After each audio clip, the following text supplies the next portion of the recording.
Halo teman-teman, Etana is here. Are you okay or nah? By the way, ini suara aku jelas nggak ya? Ya, sorry. Ya, ketemu lagi sama Etana. Rencananya sih bikin 2 gitu, ujungnya jadi 3. Ya nggak apa-apa lah, ekstra. Berarti aku punya cadangan untuk video 3 kali berturut-turut ya. Oh my god, it is something. Dalam 1 minggu Etana bisa membuat konten gitu. It's a miracle di tengah kesibukannya Etana ya. Oke, mari kita lanjutin. Oke, ini sekali lagi aku ingetin outline-nya. Kita hasrat seksual sudah, nilai terkait seksualitas sudah. Sekarang tinggal checklist. Bentar, aku scroll down dulu. Iya, checklistnya ya. Sebenarnya ada judulnya sih teman-teman. Sebenarnya Tana tuh punya judulnya tuh kayak checklist mengenai kesiapan seksualitas. Itu harusnya ada tambahannya, tapi ya sudahlah, harap maklum. Oke. Mari kita mulai dari pertanyaan yang pertama. Kata kunci di depan adalah apakah aku sudah? Jadi jawabannya ya sudah atau belum. Cuma kalau misalnya ada penjelasannya, boleh kalian tambahin ya. Apakah aku sudah merenungkan nilai yang aku miliki mengenai seks dan perannya dalam sebuah hubungan? Maksudnya apa tuh? Kenapa kalian menanyakan hal ini? Dan kenapa perlu ditanyakan maksudnya? Karena setiap orang punya nilai dan kepercayaan terkait seks yang berbeda-beda. Dan yang penting untuk diperhatikan adalah bahwa tingkah laku kamu terkait seks harus sejalan dengan nilai dan kepercayaan kamu. Kalau enggak, nanti kamu bisa mengalami konflik internal, perasaan cemas, perasaan bersalah, dan banyak konsekuensi negatif lain. I know it's hard untuk melakukan sesuatu yang benar-benar against atau melawan, bertolak belakang sama nilai dan kepercayaan kamu. Rasanya aneh banget, rasanya menakutkan, rasanya bisa kewalahan deh. Tapi coba deh pikirkan lagi ya. Coba cari jawabannya tentang pertanyaan ini pertama. Pertanyaan pertama ini tuh vital, sangat penting. Yang kedua, apakah aku sudah memastikan aku tidak merasa terpaksa atau ditekan untuk menjadi aktif secara seksual oleh pasangan, teman, atau diri sendiri? Nah, ini ada hubungannya sama sexual consent. Oke, ini untuk memastikan kalau sexual boundaries kamu tidak dilanggar oleh siapapun. Kalau sexual consent itu harus berdasarkan willingness ya, volunteer. Kalian sukarela, kalian happy, kalian sadar secara mental ya. Ya maksudnya kalian melakukan itu secara sadar dan kalian punya kemampuan atau kapasitas mental untuk membuat keputusan itu. Oke? Kalau memang kamu memutuskan untuk mulai aktif secara seksual, hal tersebut harus datang dari kamu sendiri tanpa ada paksaan atau tekanan dari pihak luar. Ini tubuh kamu, ini hidup kamu, ini keputusan kamu, nanti kamu sendiri yang punya resikonya atau konsekuensinya. Jangan biarkan orang lain membuat kamu melakukan sesuatu yang sebenarnya kamu gak mau. Itu. Camkan itu. Oke, selanjutnya checklistnya. Nah ini, apakah aku dapat berdiskusi dengan jujur mengenai seks sama pasangan? Bisa nggak? Kalian pede nggak ngomongnya? Udah siap belum? Kalian tahu nggak arahnya nanti obrolannya gimana? Udah tahu list pertanyaan buat diomonginnya apa? Karena kalau misalnya kalian masih malu-malu kucing, kalian masih kayak mikirnya ya udahlah itu urusan belakang aja, kalau sudah selesai ngelakuin lah. Telat dong, salah dong. Orang mah omongannya di awal gitu. Ini jangan malah di belakang ya untuk ngomongin diskusi ini ya. Karena komunikasi yang sehat merupakan salah satu dari ciri hubungan yang baik, tidak terkecuali hubungan seksual. Komunikasi semacam ini tidak akan berjalan dengan baik jika salah seorang merasa tidak nyaman untuk mengungkapkan apa yang ia pikirkan atau rasakan, apa yang mereka sukai atau tidak sukai secara jujur. Jadi kalau kalian masih belum siap jujur, kalian belum siap terbuka, kalian belum siap being vulnerable ya. Vulnerable tuh artinya kayak terekspos gitu.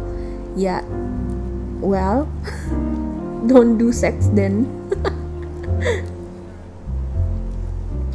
Terus, apakah aku sudah membicarakan sejarah seksual masing-masing? Sejarah seksual ini tuh, ya bener sih, ini kayak ada omongan, kamu udah pernah ngapain aja, sama siapa tuh, itu mungkin urusan lain ya. Tapi kayak intinya tuh ngomongin sejarah seksual ya berarti ya kayak history browser aja gitu, you check gitu. Maksudnya apa nih nanya-nanya nih sejarahnya? Kan ada ya orang yang ngerasa it is personal business, ini tuh kayak privasi. Well, tapi kalau sama pasangan kalian gak boleh menyembunyikan hal ini kalau memang diminta. Ya, walau percakapan ini mungkin bisa menjadi canggung, penting sekali untuk dibicarakan karena dua hal. Yang pertama, itu bisa membantu kamu dan pasangan menghindari penyakit menular seksual atau PMS atau IMS, infeksi menular seksual. Kalau pasangan kamu atau kamunya sendiri pernah berhubungan seksual tanpa pengaman atau berhubungan sama orang yang ternyata punya IMS gitu ya, maka ya kalian harus ekstra hati-hati dong. Terus kedua, alasan kenapa percakapan ini penting, ini bisa membantu kalian mengetahui preferensi masing-masing dalam berhubungan seksual, termasuk boundaries yang tadi aku sebut batasan. Jangan sampai ada pihak yang merasa dilanggar. Itu. Lanjut, checklistnya yang ketiga. Balik lagi ya, apakah aku sudah memastikan aku siap untuk menjalin hubungan yang lebih intim dengan pasangan kamu? Wah, ini nih. Kamu yakin kamu bakalan terus sama dia? Kamu yakin kamu bakalan berujung sama dia? Kamu bakalan lanjut ke jenjang pernikahan? Yang tadi aku di part 1 ya, aku ngomongin tentang research article. Kalian mikirin tentang jenjang pernikahan nggak? Karena gini ya, ini mungkin berdasarkan cerita teman-teman juga dan pengalaman pribadi. Kita suka berhayal kalau she is atau he is the one. Ya, we will be together until the end. Terus pede-pede aja tuh ya, ngelakuin sexual stuff. Jeder, kita nggak tahu what will happen in the future, kita nggak tahu dan gak ada jaminan sebenarnya apa yang terjadi di masa depan. Udah siap belum? Ya, kalian memilih untuk intimate. Karena kita harus tahu bahwa hubungan seksual itu sangat intim. Kalian akan sangat berdekatan sama pasangan, berbagi hal-hal yang sifatnya sangat personal. Oleh karena itu, sebelum melakukan hubungan seksual, kamu harus memastikan bahwa kamu benar-benar bisa mempercayai pasangan. Jangan sampai kamu terburu-buru dan malah menyadari bahwa ternyata kamu tidak nyaman melakukan hubungan itu. Apalagi ngelakuinnya sama orang lain nanti. Terus, apakah aku sudah, ini yang kedua ya, memikirkan dan mempertimbangkan apa yang akan keluargaku dan orang tuaku pikir juga rasakan apabila aku aktif secara seksual, dan bagaimana nanti nih perasaanku jika aku tidak memberitahu mereka. Ampun, aku sering banget lihat ini yang tadi aku sebut di part kedua berarti ya. Aku nemu tuh di Twitter, orang confess, ya kan, di base Twitter gitu. Confess nih mereka panik, mereka takut, mereka bingung, kewalahan. Aduh, nanti orang tuaku gimana? Aku takut orang tuaku tahu.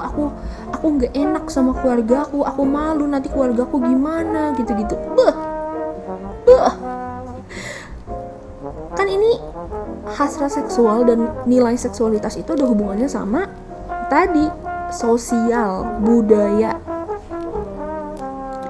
Bagi sebagian besar orang, keluarga adalah orang terdekat yang punya peran besar dalam kehidupan mereka. Sangat penting untuk memikirkan reaksi orang lain itu gimana, reaksi keluarga maksudnya ya. Memang tidak dapat dipungkiri bahwa tidak semua keluarga dapat menerima keputusan kamu untuk aktif secara seksual. Dan ini bisa membuat kita berpikir untuk merahasiakan itu dari mereka misalnya.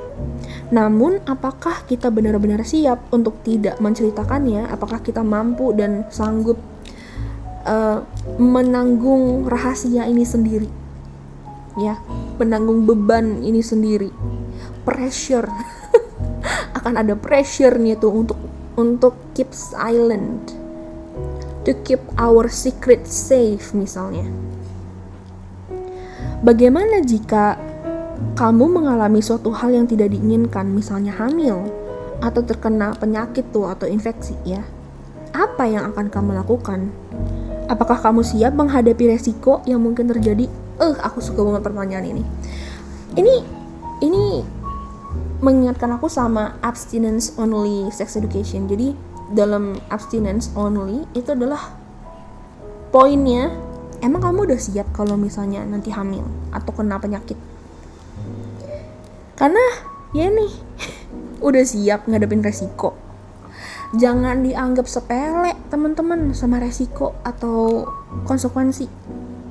Bener-bener nih, kalian yang masih muda atau yang sudah tua, yang udah yang dewasa nih, jangan main-main sama resiko. Nih, resiko tuh adalah pil pahit banget, sampai mau nangis kayaknya, saking pahitnya. Sampai nggak kuat buat nelen itu pil saking pahitnya, saking susah buat ditelen.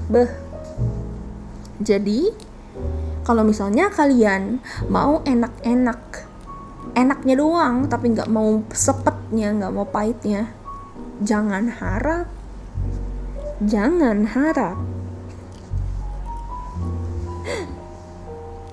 Apakah Etana nakut-nakutin? Sebenarnya yang Etana harapin bukan muncul rasa takut, tapi kalian lebih mawas dirilah ya, bijaksanalah, ingat-ingatlah, pertimbangkanlah ya, smarter gitu, lebih pintar, lebih baiklah ketika membuat keputusan. Lanjut. Nah, ini yang keempat. Apakah aku sudah mengetahui dan mendiskusikan caranya mencegah penyakit menular seksual dan kehamilan yang tidak diinginkan? Ini ngomongin tentang safe sex atau hubungan seks yang aman. By the way, kayaknya Etana ketika sebut kata seks, aku nggak tahu dalam pikiran kalian tuh gimana ya. Kayaknya Etana mungkin nanti akan membahas tentang different kind of sex.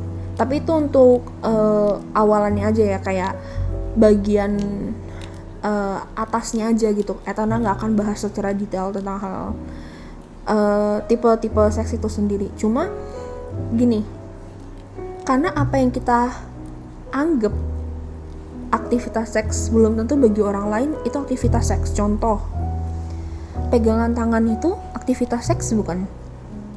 Kalau kalian bilang bukan, tapi ada orang yang bilang pegangan tangan itu adalah seks. Nih, kalian ngelihat badan orang, bagian tertentu dari badan orang, itu udah seks bukan? Ya, ada orang yang anggap itu adalah bentuk seks gitu. Enggak. Kalian bayangin orang di kepala atau bayangin aktivitas di kepala. Aktivitas seks ya, itu udah termasuk seks belum? Ada orang yang sudah menganggap itu seks. Jadi seks itu definisinya apa bagi kalian? Ya. Tapi kalau misalnya aku ngomongin sama pasangan, itu kan berarti ya kegiatan fisikal, oke? Tapi ternyata bukan cuma fisik, verbal juga bisa, visual juga bisa, ya non verbal tuh. Ya itu. Oke, balik lagi tentang apakah kalian sudah mengetahui caranya mencegah penyakit dan kehamilan yang tidak diinginkan. Kalau setelah berhubungan seks kalian ternyata mengalami penyakit, itu gimana? Atau kalau misalnya hamil, nanti rencananya gimana? Untuk mengetahui caranya mencegah kedua hal ini, itu super penting. Karena siapa sih yang pingin kena penyakit? Siapa sih yang punya kehamilan yang tidak diinginkan atau tidak diharapkan, ya? Apalagi kalian misalnya pasangan muda, belum mateng, belum mapan, belum siap secara fisik dan mental. Ini makanya penting untuk kalian belajar tentang kontrasepsi. Maybe next time I will talk about it. Kayaknya aku mau ngobrolnya sama dokter deh tentang hal ini. Karena Tana juga gak mau salah dan ngasal ya. Jadi let's see. Pokoknya kalian udah ngerti belum tentang kontrasepsi? Lanjut, apakah aku sudah dan bisa memahami perasaan aku sendiri kalau seks nanti mengubah hubunganku dengan pasangan? Bagaimana kalau perasaan ini jadi lebih intens atau malah membuat aku hilang rasa? Nah, ini bagus nih. Kalian tuh ngerasa dicintain ketika ngapain sama pasangan? Jangan-jangan setelah kalian sudah mengenal dunia seks ini sama pasangan, ternyata nanti hubungan kalian seputar seks saja terus. Kalian siap hubungannya berubah kayak gitu? Benar, yakin? Udah siap? Gimana kalau nanti kalian hilang rasa tuh? Udah gak cinta, hanya menarik secara ya udah fisik aja. Gimana rasanya nanti kalau pasangan kamu cuma pingin seks doang dari kamu tapi udah gak sayang dan cinta sama kamu, tuh siapkah? Ya, tidak semua hubungan seks itu lantas membuat pasangan merasa senang atau bisa membuat keduanya menikmatinya. Di satu sisi, bisa jadi seks itu ngebuat seseorang jadi lebih lengket, iya mungkin, tapi juga bisa jadi renggang. Tentu saja, perlu ada yang namanya kedekatan dan keterbukaan sama pasangan. Jadi saling refleksiin perasaan masing-masing.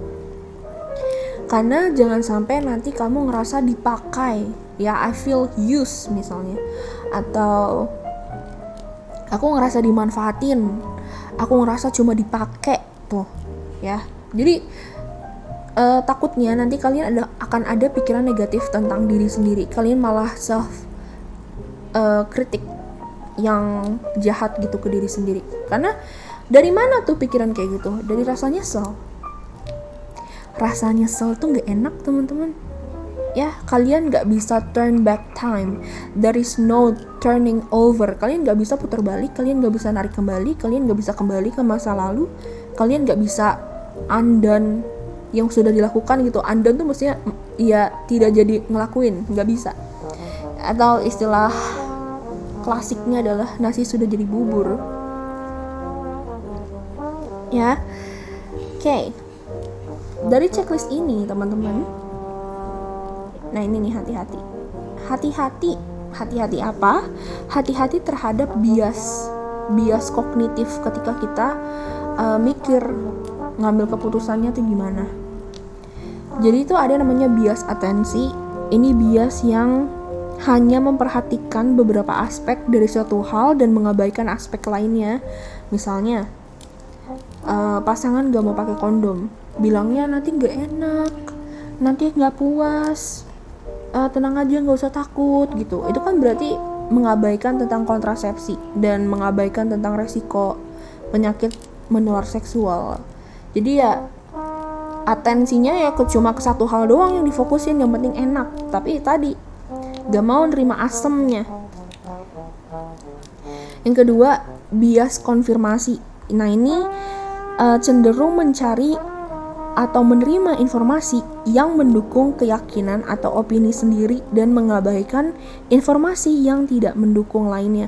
Jadi kayak misalnya gini, ada asumsi kalau pendidikan seksual komprehensif tuh gak baik, jadi menolak untuk mempertimbangkan studi tentang dampak positif dari pendidikan tersebut. Misalnya ya, intinya gak mau konfirmasi dulu gitu kebenarannya seperti apa. Terus ada juga namanya halo effect ya. Halo effect, penilaian kita terhadap suatu aspek yang dimiliki seseorang itu bisa mempengaruhi pandangan kita sendiri secara keseluruhan. Oke.